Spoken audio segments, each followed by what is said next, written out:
உங்களுக்கு வந்து அட்வொகேட் வேணும். ஃபினான்ஷியலாக நான் வந்து இப்போ வந்து என்கிட்ட இல்லை, காசு வந்து இல்லை, எனக்கு வக்கீல் வைக்கிறதுக்கு வசதி இல்லை அப்படின்னா எங்ககிட்ட வந்து ஒரு பெட்டிஷன் கொடுத்தீங்கன்னா நாங்களே அட்வொகேட் வந்து உங்களுக்கு அப்பாயிண்ட் பண்ணி கொடுப்போம். ஃபீ எதுவுமே நீங்கள் பே பண்ண வேண்டாம், கவர்மெண்ட்டே அவங்களுக்கு வந்து ஃபீ வந்து கொடுத்துரும். சரிங்களா? அட்வொகேட்டுக்கு இது வந்து ஒரு விதம்.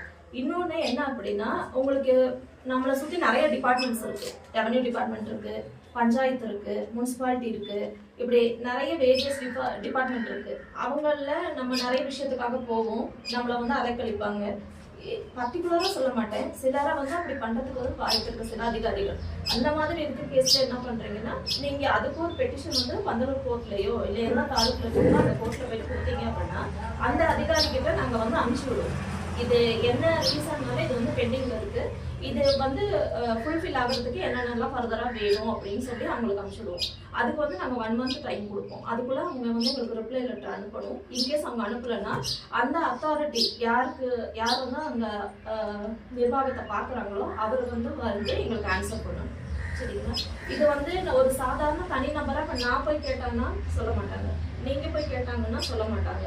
ஒரு ஜட்ஜு வந்து ஆர்டர் போடும்போது அது கண்டிப்பாக பண்ணி பார்க்கணும். ஏன்னா எல்லா துறைக்குமே ஹெட்டு யாருன்னு இருப்பாங்கன்னு பார்த்தா ஜுடிஷியல் டிபார்ட்மெண்ட் தான் இருக்கும். அப்போ அதுக்கு வந்து மதிப்பு கொடுக்கணுங்கிற ரீதியில் அவங்க ரிப்ளை பண்ணுவாங்க. நிறைய விஷயத்த வந்து நடக்க முடியாதது பண்ணுவாங்க. இன்கேஸ் அதை வந்து முடியல அப்படின்னா இந்த ரீசன்னால தான் எங்களால் பண்ண முடியல, இந்த சர்டிஃபிகேட்டோ இல்லை இந்த டாக்குமெண்ட்டோ இருந்துச்சுன்னா நாங்கள் ஃபர்தராக மூவ் பண்ணுவோம் அப்படின்னு அவங்க வந்து நமக்கு சொல்லுவாங்க.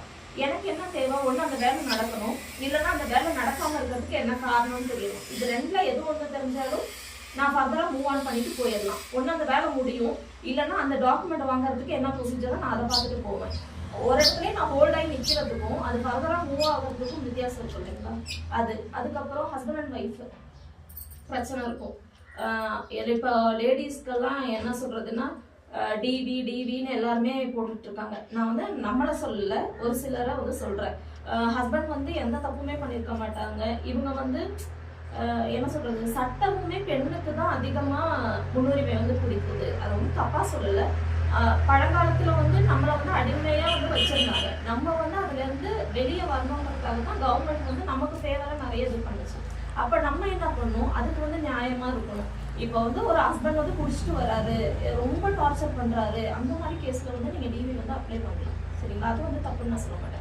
சில கேஸ்ல அவர் நல்லவராக தான் இருப்பாரு, எப்பயாச்சும் அக்கேஷனலா குடிப்பாரு, அவர் மேல வந்து சும்மா போர்ட்ரேட் பண்ணி கம்ப்ளைண்ட் பண்ணி டிவி அப்ளை பண்ணி அவங்க குடும்பத்தையே இழுத்து அது வந்து என்ன சொல்றது, எனக்கு கவர்மெண்ட் கொடுத்த ஒரு விஷயத்த வந்து நான் தவறா வந்து யூஸ் பண்ற மாதிரி ஆயிடும். அந்த மாதிரி இப்போ யாராச்சும் டிவி அப்படின்னு வந்தாலுமே நாங்கள்